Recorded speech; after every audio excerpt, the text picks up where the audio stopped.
आदरणीय संचालक महोदय जी, आज की अध्यक्षता कर रही आदरणीय सुदेश जी, मास्टर बलबीर जी, मास्टर चांद जी, शीशपाल जी, गुरमेल सिंह जी, ओम प्रकाश जी, लीलू जी, दलबीर जी, सुनील जी, होशियार जी और मेरे सामने बैठी हुई हमारी माताएं बहनें, हमारे बुजुर्ग, हमारे नौजवान, आप सब ने, आपका बालक, आपका बेटा, आपका छोटा भाई हाथ जोड़कर सिर झुकाकर आपने राम राम करे, आपके पाया माथ लावा है, राम राम स्वीकार करियो।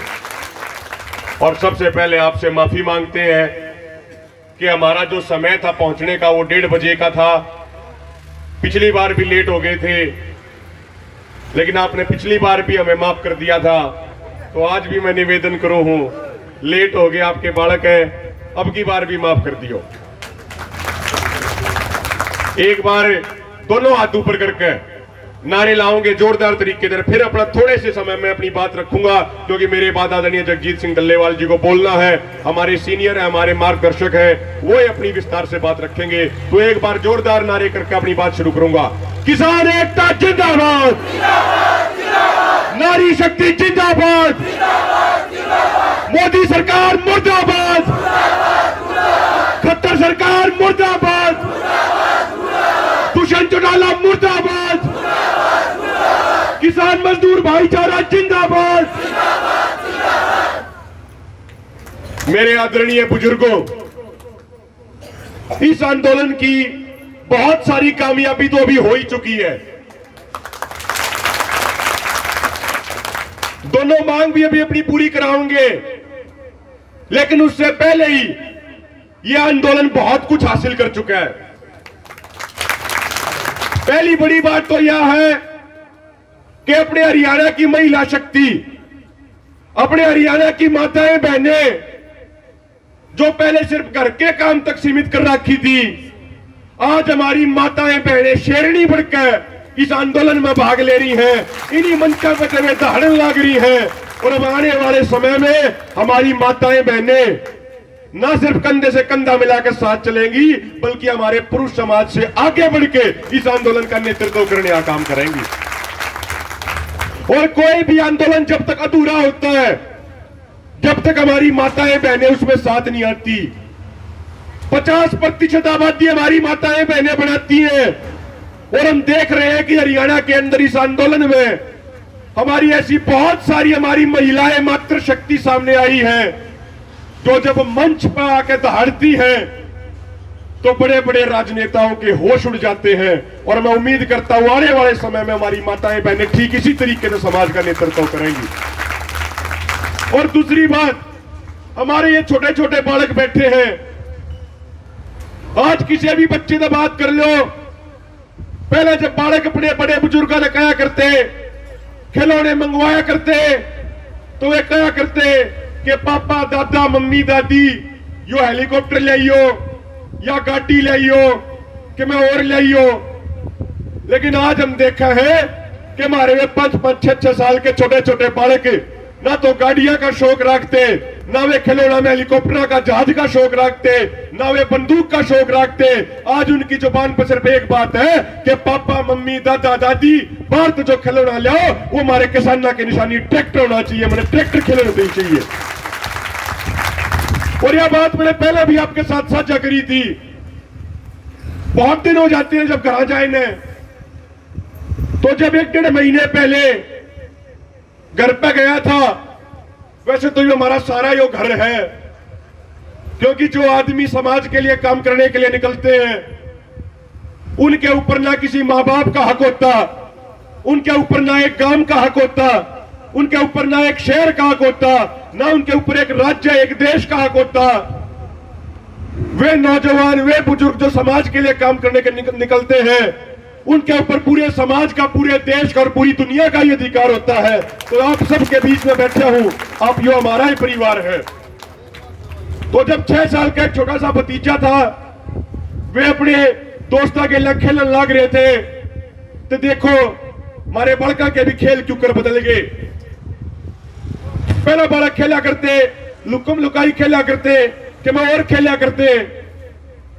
मैंने देखा कि वो 6 साल का भतीजा अपने हम उम्र के दोस्तों के साथ अपने ट्रैक्टर के, अपने प्लास्टिक के ट्रैक्टर इकट्ठे कर रहा था, लाकड़ी के, प्लास्टिक के ट्रैक्टर लाइन में ला रहे थे और आगे एक भीत बना रखी थी, एक दीवार बना रखी थी। वे छोटे छोटे बालक अपने ट्रैक्टर ने पीछे से बजा के ले आवे थे और उस दीवार में टक्कर मारे थे और ताली बजाया करते। तुमने पूछे भाई क्या बात होगी, ताली क्यों बजा रहे हो? तो उनकी जुबान पे भी एक बात थी कि किसानों ने दीवार तोड़ दी और किसान आगे बढ़ गए हैं। तो आज हमारे 5-6 साल के बच्चे भी आंदोलन लड़ना सीखने लग रहे हैं। और मैंने उम्मीद है कि जो हमारे बुजुर्ग हैं, अभी हमारे अध्यक्ष महोदय पहले बड़ी अच्छी अच्छी बातें कर रहे थे, आदरणीय जगजीत सिंह डल्लेवाल जी भी बड़ी अच्छी बात बताएंगे। मैं आप लोगों से एक बात कहना चाहता हूं कि आप हमारे बुजुर्ग हो, आपने हमें रास्ता दिखाने का काम किया है, लेकिन आज नौजवानों को देख के, आज छोटे छोटे बच्चों को देख के मुझे उम्मीद है कि आपको भी अब पूरा विश्वास हो गया कि अब इस आंदोलन की बागडोर आने वाले समय में आपके बेटे, आपके पोते पूरी ईमानदारी से, पूरी मेहनत से संभालेंगे। ऐसा कभी कोई काम नहीं करेंगे कि आपका सिर शर्म से झुके। साथियों, आज 10 मई का दिन है।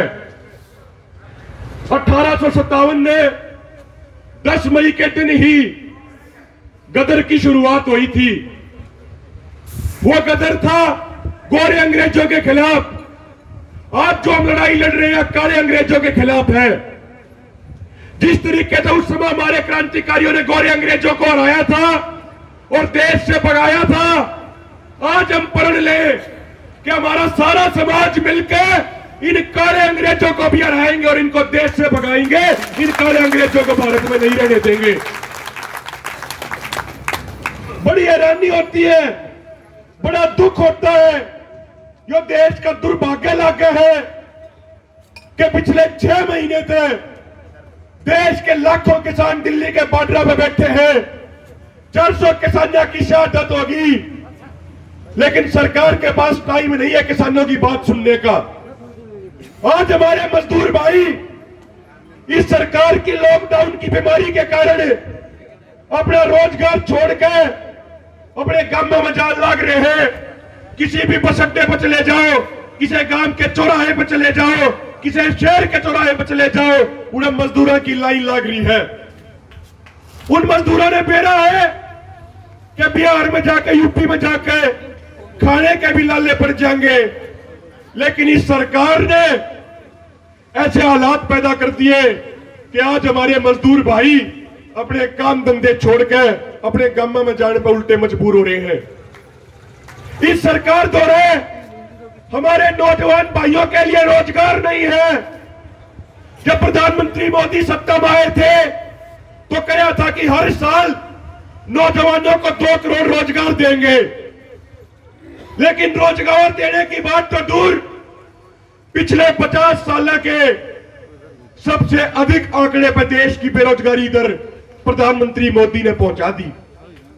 ये क्या करते हैं कि पहली कलम तो स्वामीनाथन आयोग की रिपोर्ट लागू करेंगे, लेकिन इसी मोदी सरकार ने 2015 में सुप्रीम कोर्ट के अंदर जस्टिस रमन्ना और जस्टिस चट्टोपाध्याय की बेंच के सामने एफिडेविट दिया कि अब मोदी सरकार स्वामीनाथन आयोग के C2 प्लस 50% फार्मूले के अनुसार फसलों का MSP किसानों को नहीं दे सकती।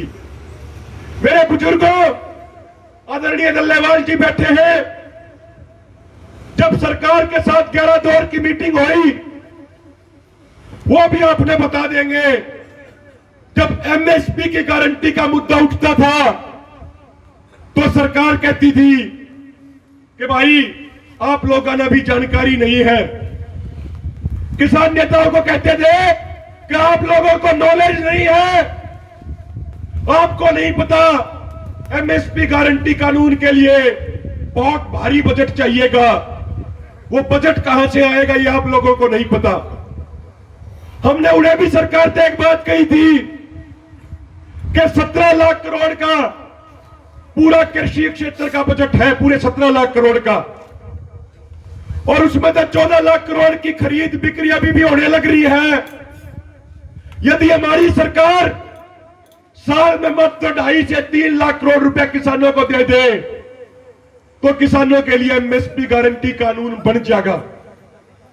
हमने सरकार को बताया कि 2011 में यही प्रधानमंत्री मोदी, जब गुजरात के मुख्यमंत्री मोदी होते थे और कंज्यूमर अफेयर कमेटी के चेयरमैन थे, तो इन्होंने ही अपनी कलम से एक रिपोर्ट लिखी थी और प्रधानमंत्री मनमोहन सिंह जी को भेजी थी।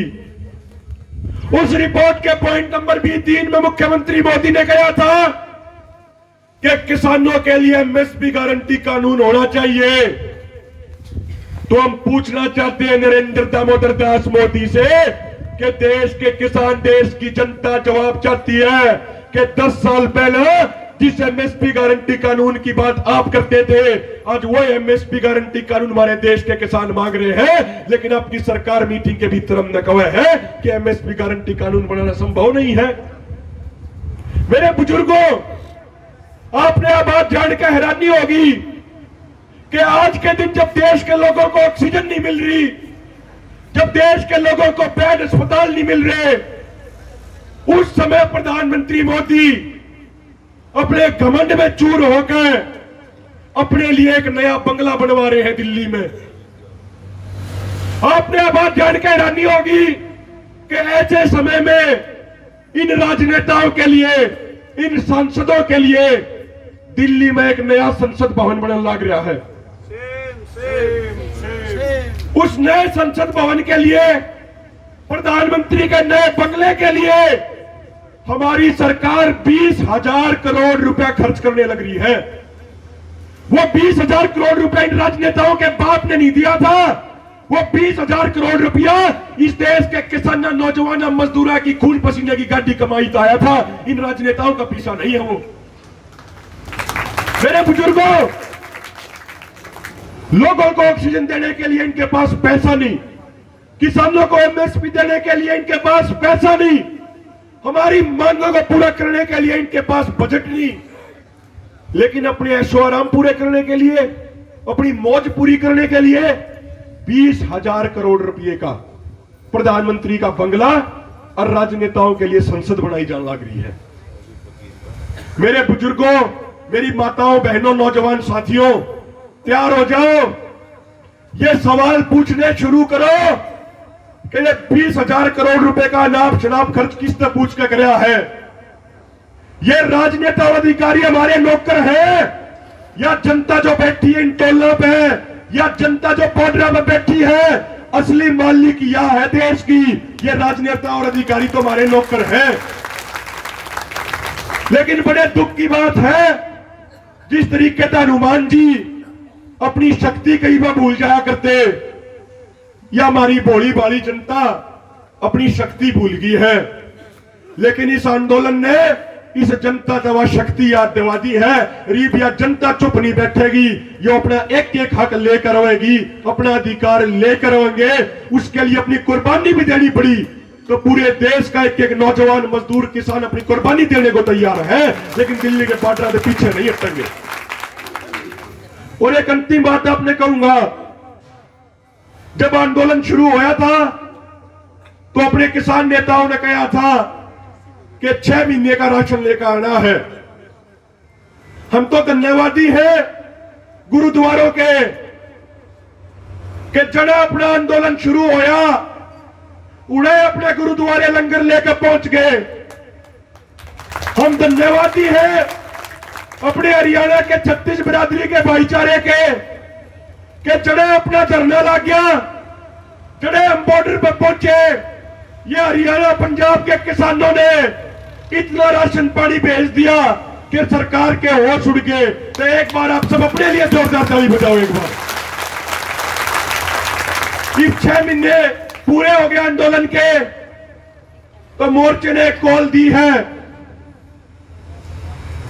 कि सिंघू बॉर्डर के नजदीक एक हमारे भाई साहब है राम सिंह राणा, उनका ढाबा है गोल्डन नट के नाम से, किसाना के बालक है, तो जिस दिन अपना 26 नवंबर में आंदोलन शुरू होया, उन्होंने अपना ढाबा हम लोगों के लिए बंद कर दिया और अपना ढाबा सिर्फ किसानों के लिए खोल दिया। और पहले दिन तो वहां किसानों के लिए लंगर चल रहा है, 24 घंटे वहां लंगर चलता है। उनका 35-40 करोड़ रुपए का वो ढाबा है, उसकी जमीन की कीमत और बिल्डिंग की कीमत, लेकिन वो सारे का सारा उन्होंने किसानों को दे दिया। उन्होंने कहा कि जब तक आंदोलन नहीं जीतते तब तक तो लंगर चलेगा, आंदोलन जीतने के 7 दिन बाद तक लंगर चलेगा। यदि कोई भूला भटका किसान रह गया होगा तो वो भी इससे ढाबे पर अपना ढाबा मान के भोजन लेकर जाओगा। और अब उन्होंने नया काम किया, मेरे बुजुर्गों, अपनी 3 एकड़ जमीन उन्होंने बेच दी। उन्होंने देखा कि भाई किसान भाइयों ने गर्मी में थोड़ी पानी की समस्या आ रही है, यो बोतल का 10 से 15 लाख रुपए का रोजाना पानी खर्च हो रहा है, तो उन्होंने अपने 3 किले बेच दिए, 8 नए आरओ प्लांट किसान भाइयों के लिए लगा दिए और सभी धरणों में पानी पहुंचाने का काम उनकी टीम करेगी। उन्होंने आगे बढ़ के एक बात और कही कि कई धरनियों पे, कई लंगरा में 10-10 कट्टे आटे के खराब हो जावे हैं और वे गौशाला में भेजने पड़े हैं, तो कुछ लंगरा में आटा बाहर से खरीदना पड़ा है। तो उन्होंने एक बात कही कि वे 8 चाकी लगवाओगे, बड़ी चाकी। वे चाकी लगवानी शुरू होगी है, 1-2 दिनों में काम पूरा हो जाएगा। उन्होंने कहा कि भाई वो गेहूं खरीदेंगे और आटा पीस के सभी धरणों पर सप्लाई करेंगे।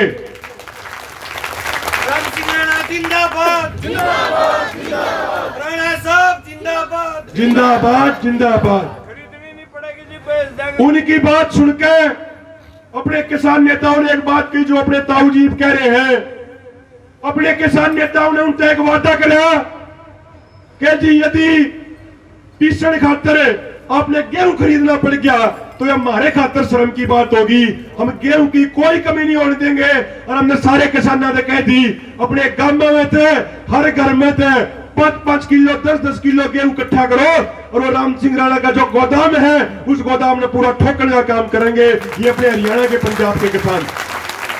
और आपने इस बात को जान के खुशी होगी कि 40-50 ट्रैली गेहूं पहुंच चुका है। 1-2 दिनों में आटा पिसना शुरू हो जाएगा। तो मेरी आप सब लोगों का हाथ जोड़ कर विनती है, जिस तरीके से यह टोल की कमेटी बहुत अच्छे तरीके से पूरा टोल पे कार्यक्रम चला रही है, जिस तरीके से आप लोगों ने आंदोलन में बढ़ चढ़ के भाग लिया है, ठीक इसी तरीके से हर घर से, हर किसान के घर से एक मुट्ठी गेहूं जरूर इकट्ठा करना है और वो गेहूं इकट्ठा करके आपने सिंघू बॉर्डर पर पहुंचाना है, ताकि वो गेहूं के ढेर देख के, वे ढेरी के ढेरी देख के इस सरकार ने एक बात समझ में आ जा कि 6 महीने की बात तो नवंबर में कही थी, जब जरूरत पड़ी तो 6 साल भी आंदोलन चल लगा, हम पक्ष नहीं हटेंगे। अंत में दोबारा से कुछ नारे लाके अपनी बात में खत्म करना चाहूंगा, क्योंकि जगजीत सिंह डल्लेवाल जी उसके बाद बोलेंगे, मैंने पहले ही समय ज्यादा ले लिया। एक बार जोरदार नारे लाओगे, दोनों हाथ ऊपर कर रखे, सारे एक का आवाज में इकट्ठे होकर नारे लाओगे। किसान एकता जिंदाबाद, हरियाणा पंजाब भाईचारा जिंदाबाद, नारी शक्ति जिंदाबाद, मोदी सरकार मुर्दाबाद, किसान मजदूर भाईचारा जिंदाबाद। बहुत बहुत धन्यवाद पूरी कमेटी का, संचालक महोदय का, अध्यक्ष जी का, हमारी नारी शक्ति का, बुजुर्गों का बहुत बहुत धन्यवाद। कोई गलत बात लगने की हो तो अपना बालक समझ के, अपना बेटा समझ के माफ कर दिए।